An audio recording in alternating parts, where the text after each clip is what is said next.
साकिब साहब, दो चीज़ें हैं। एक तो ये जो फैसलाबाद का आज का फैसला आया है, ये पहले वालों से कुछ मुख्तलिफ है या उसी का तसलसल है? और दूसरी चीज़ ये कि इमरान खान का जो फैसला है वो इस वक्त पीटीआई में क्यों नहीं माना जा रहा या दूसरी राय क्यों सामने आ रही है? एक तो हमजा जो 9 मई का आज का फैसला है, इसकी थोड़ी सी तफसील। 109 लोग थे, 59 को 10 साल कैद की सज़ा हुई, 15 जो है उनको 3-3 साल की कैद की सज़ा हुई और तकरीबन 34 लोग इसमें बरी हो गए। फवाद चौधरी साहब, जैन कुरैशी बरी हो गए। जरताज गुल ने भी अपना डिफेंस दिया और उन्होंने कहा कि उस वक्त वो डेरा गाजी खान में थी जो अलैज की जा रही है मीटिंग, लेकिन अदालत ने तस्लीम नहीं किया। कुछ ने CDR पेश की, वो भी तस्लीम नहीं की। तो ये इसका मतलब ये निकलता है कि एक तो चक्री सर्विस एरिया और एक ज़मान पार्क, इनके जो गवाह हैं 3, इनकी गवाही पार्शली एक्सेप्ट की जा रही है और पार्शली रिजेक्ट की जा रही है। और इसका इनडायरेक्टली या डायरेक्टली या कानूनी ज़ुबान में मतलब ये है कि जो गवाह हैं वो फवाद चौधरी और जैन कुरैशी उनकी हद तक झूठे हैं। उनको बरी कर दिया गया कि आपने झूठ बोला कि ये जो फवाद चौधरी और जैन कुरैशी भी थे। और दूसरी जानिब जो जरताज गुल, उमर अयूब, शिबली फराज के हवाले से कहा जा रहा है ये सच हैं। तो एक ही गवाह सच्चा और झूठा एक टाइम पे नहीं हो सकता। ये वो क्वेश्चन है जो जब अपीलों में मामला जाएगा तो उस वक्त सामने आएगा।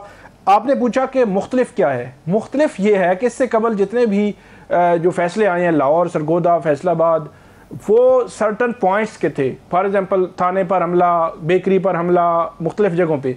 ये एक सियासी डेरे पर हमला है। राना सनाउल्लाह मुस्लिम लीग नून के बड़े सीनियर रहनुमा हैं, उनके डेरे पर हमला, उसको भी 9 मई के केसेस में रखा गया और उसमें 10-10 साल की सजाएं हुई हैं। तो ये सबसे बड़ी एक मुख्तलिफ इसमें चीज़ है। दूसरी जो मुख्तलिफ चीज़ मुझे नज़र आई है वो राना सनाउल्लाह के हल्के के MPA PTI के जो जीते हुए थे, उनको भी 10 साल सजा हो गई है। और मैं ये सैटरडे को ये अपडेट आई थी कि फैसला महफूज हो गया है, तो फैसलाबाद कॉल करके मैंने चेक किया सिचुएशन क्या है, तो उन्होंने कहा जी राना सनाउल्लाह साहब के उस मुतलका हल्के में जहाँ पे वो MPA हैं, तो वहाँ पे कैंपेन और मुहिम जो ज़िमनी इलेक्शंस की होती हैं वहाँ तैयारियाँ शुरू हो चुकी हैं। मतलब अभी फैसला नहीं आया था। तो ये भी एक दूसरा है कि वहाँ 10 साल सजा हुई है, अब दोबारा MPA का इलेक्शन राना सनाउल्लाह के अपने हल्के में ही होगा और डेफिनेटली मुस्लिम लीग नून और वो आगे उसको जो है वो चलाएगी। तीसरा जो मामला है वो हमने पिछले एक केस में हमने देखा था, इस केस में भी देखा है कि तकरीबन 40 से ज़ायद मुल्ज़मान की प्रॉपर्टीज़, असासाजात, उनको भी जब्त करने का हुक्म दिया गया है। एक केस था इससे कबल जो 9 मई के थे जिनमें ये ऑर्डर आया था। अब इसमें दोबारा से ये ऑर्डर आया है कि उनके असासाजात और प्रॉपर्टीज जो है वो जब्त कर ली जाए। साकिब साहब, PTI में इमरान खान के फैसले के खिलाफ लोग क्यों उठ के सामने आ रहे हैं, ये आपके पास क्या खबर है? आज क्या हुआ है? हुआ कुछ यूं है कि 2-3 फैसले, एक तो ये ज़िमनी इलेक्शंस वाला फैसला और ज़िमनी इलेक्शन से भी बड़ा जो कौमी असम्बली के अपोजिशन लीडर हैं उसमें काफ़ी PTI के जो मुतहर्रिक कुछ लोग हैं, MNAs हैं, उन्होंने तैयारियां मुकम्मल की हुई थी कि अब उमर अयूब साहब के बाद वो अपोजिशन लीडर होंगे और उनकी जो ख्वाहिश थी वो पूरी नहीं हुई, जिसकी वजह से जो PTI के अंदर जो अभी पिछले 1-2 दिनों में इजलास हुए हैं, मैं उन इजलास में होने वाली गुफ्तगू की बात कर रहा हूँ कि वहाँ हमारे ज़राए बताते हैं कि बाकायदा तौर पर ये चीज़ वहाँ बात की गई कि ये फ़ैसले हमें करने चाहिए और पार्लिमानी जो पार्टी है हमारी या हमारी जो सियासी कमेटी है, पॉलिटिकल कमेटी है, इसको ये फ़ैसले करने चाहिए। और इमरान खान साहब के पास जो है वो मुकम्मल इंफॉर्मेशन नहीं होती या मालूमात नहीं होती जो वो फ़ैसला करते हैं। और इसी वजह से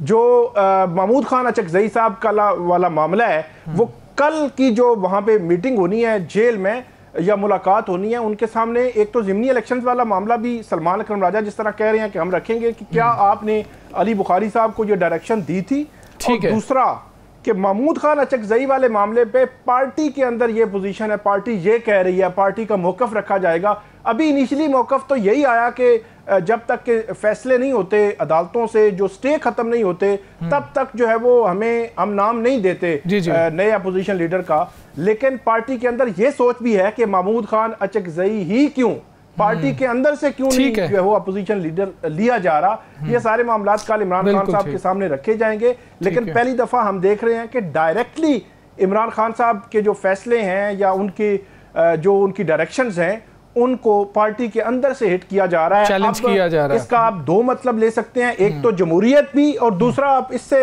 ये भी अखज़ कर सकते हैं कि पार्टी के अंदर ये इमरान खान के बयानिए के अलावा भी कुछ लोग